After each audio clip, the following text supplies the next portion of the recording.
काय झालंय अशी का तोंड फुगवायली नेमका काय केलंय नेमकं मी प्यायचं पाणी कोण भरणार आहे तू तू भरतील ना नंतर चालू केल्यावर नंतर कोण बाबा आहेत की पोरं आहेत भरतील की 2 घागरी प्यायच्या पाण्याचे तिकडं हा बोराचं नेमकं काय प्रॉब्लेम झालाय काय नाही मग त्यात काय एवढं राग रुसवा करते खाल्लं का काही नाश्ता केला काय अगं खाऊन घे ना तिथं पुन्हा तो माणूस खाऊ पण देत नाही ना काय नाही खा की काय तर काय काय काम तुला यायचं नसेल तिकडे बघ सरळ तुझं तोंड इकडं माझ्याकडं तुला यायचं नसेल तरी पण येऊ नको पण भांडणं काढू नको एकतर माझं काम करून नाकात जीव आलाय आणि त्यात तुझं अजून किरकिर म्हणल्यावर मग माझं काही खरं नाही बरोबर की नाही रे सकाळपासून उठल्यापासून गाव फिरायला लागतं घरचं काम कोण करणार काय करू नेमकं काय कपडे धुवू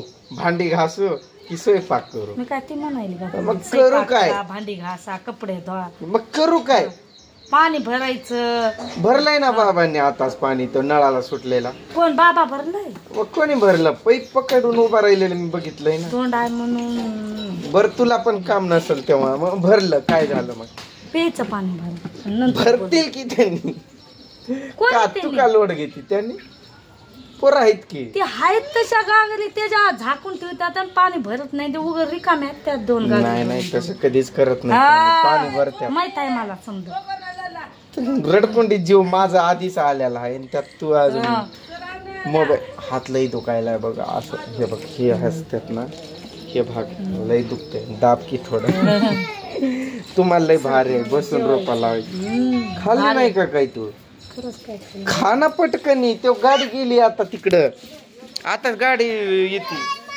आज तर नुसतं दगडच आहेत मोठमोठाले आतमधला झाडला काय मग ती बॉटल आणि ती तसं का टाकून दिलं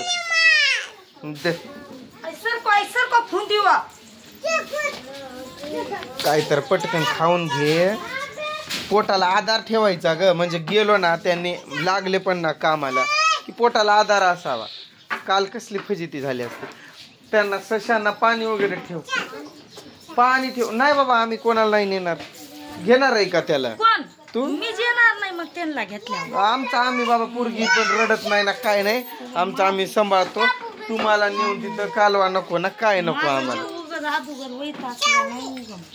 मग तू राहते काही राहू उगीच खरंच मी तुला बळ नेणार नाही राहायचं असेल तर राहू शकतेस तू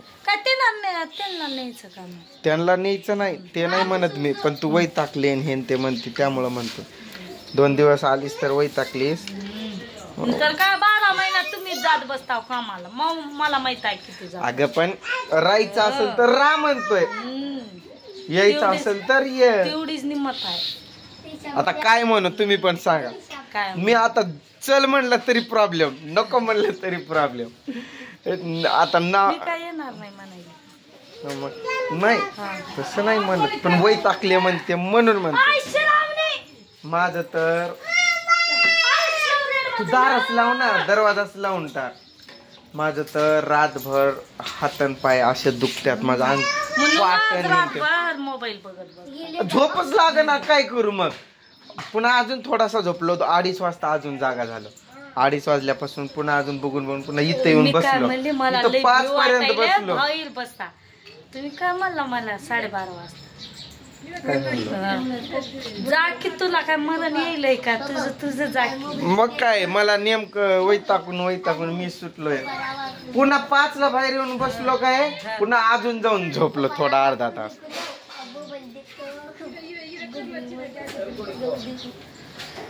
तसं मोबाईल घेत जाऊ नको हातात रोहन पुन्हा मार खाशील माझा आणि अजून सांगतोय लपून मी बघत होतो म्हणून घरात पुट्टी करायची तो माझा स्वप्नच आहे पुट्टीन तो दरवाजाची ती स्वप्नच राहणार आहे का बरं आग काय असं बोलते एक व्हिडिओ व्हायरल झाला आणि चांगले व्ह्यूज आले की एका दिवसात पैसा होऊन जाईल खरं त्याला निसता नाही मग काय तू पैसे नाहीत ग माझ्याकडं आण तू ते तर खाऊन द्या त्याला खरंच नाही पुट्टी ओ सगळ्यांनी आम्हाला काय करा फोन पे करा तुम्ही 1000 2000 100 500 आम्हाला घराचं हे करायचं पुट्टी शेवटी मी असं करेल, मी सगळ्यांकडून घेईल, करल आणि त्यांना परत करेल.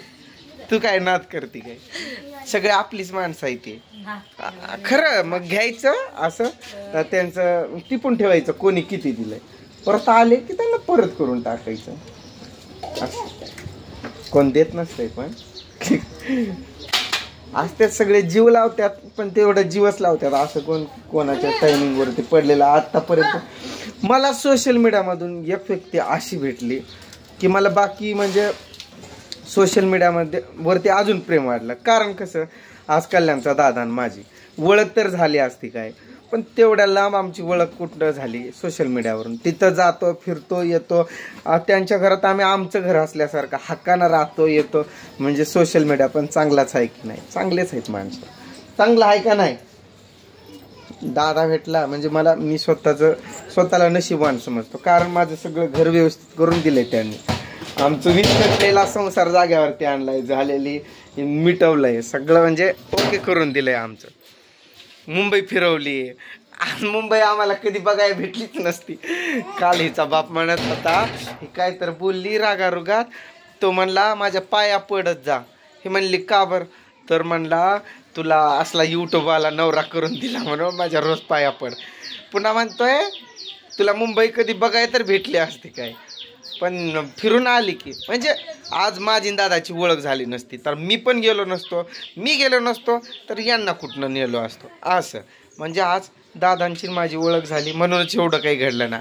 मग दादा आमच्यासाठी किती काय केलं. लई सामान दिला आम्हाला लग्न. हा लग्न. पप्पा काय म्हणतोय, आज सामान नाही दिला पण नवरा तर करून दिला की युट्यूब आला. तेव्हा युट्यूबला होतो काही. आता युट्यूब काढला पण ती तसं म्हणत लई चांगला बघून दिला मला. कामाला जात नाही, काय जात नाही, घरी बसून असतात. आता काम तुझे नोकरदार असून ते कामाला जातात, पण तुला मी कधी पाठवत नाही. त्यांना शेतीवाडी सगळं एवढं असून त्यांनी रोज असं मरमर भाकरी बांधून रोकाच्या रानात पळतात. तुला मी कधी पळवत नाही. तुला नेतोय मी खुशीनं, म्हणजे 2च सीझनमध्ये, ते पण सोयाबीन आणि ज्वारी. आणि ते पण कधीपासून? आता पहिलं तर तू घरीच असायची. होतं का नाही खरं सांग. हां, मग कशी बोलते? तिला कामच लावत नव्हतं मी. आमची आई ती आणि माझी एक बहीण आहे, ती पण आमच्या जवळच राहते, कारण तिचा नवरा एक्सपायर झालेला आहे. म्हणजे त्यामुळं सगळ्यांचा आधार होता आणि अजून पण आहे. म्हणजे अजून पण आधार त्यांनी आम्हाला काही कमी जास्त ते बघतात.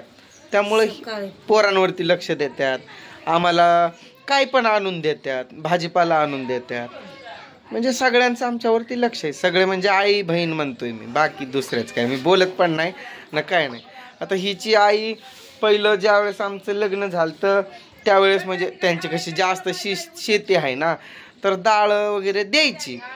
परत काही वर्षानं म्हणजे द्यायची, तेव्हा थोडंफार द्यायची. तेव्हा आता कुठं देते ना काय पण फेकू नको. तुम्हाला घ्यायला चला म्हणल्यावर येत ना तुम्ही. यावर्षी जा दिली नाही. माणसानं दिल्याला काढून दाखवायचं नसतं. तुझी आई काढून दाखवती, मग देण्याचं काय अर्थच नसतो. त्यामुळं मला त्यांचं काही घेऊच वाटत नाही. किती बा त्यानं असं सांगून दाखवलं, हे नव्हतं तर मी दिलं. माणसानं द्यावं, पण असं द्यावं ते कोणाला सांगू पण नाही. आता मला घड्याळ गिफ्ट आला, मला काय गिफ्ट येतात, पर त्यांनी म्हणतात की आमचं सांगूच नको. मग मी सांगतच नाही. मला खूप काही गिफ्ट आलंय. मला तो काय इथं लावायचा माईक आलेला गिफ्ट, आपल्या विनोद दादानं दिलेला. म्हणतात शो अप करू नको. किती तर जण आहेत.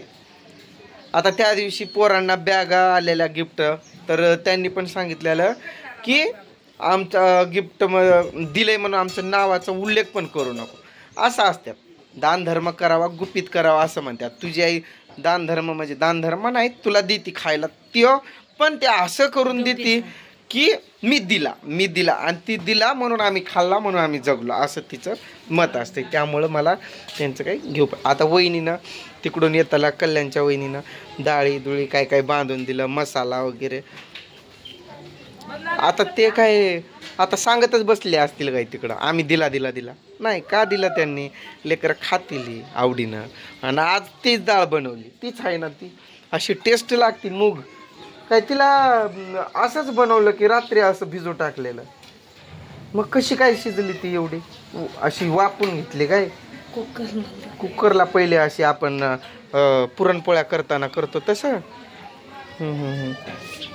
चांगलीच लागायची.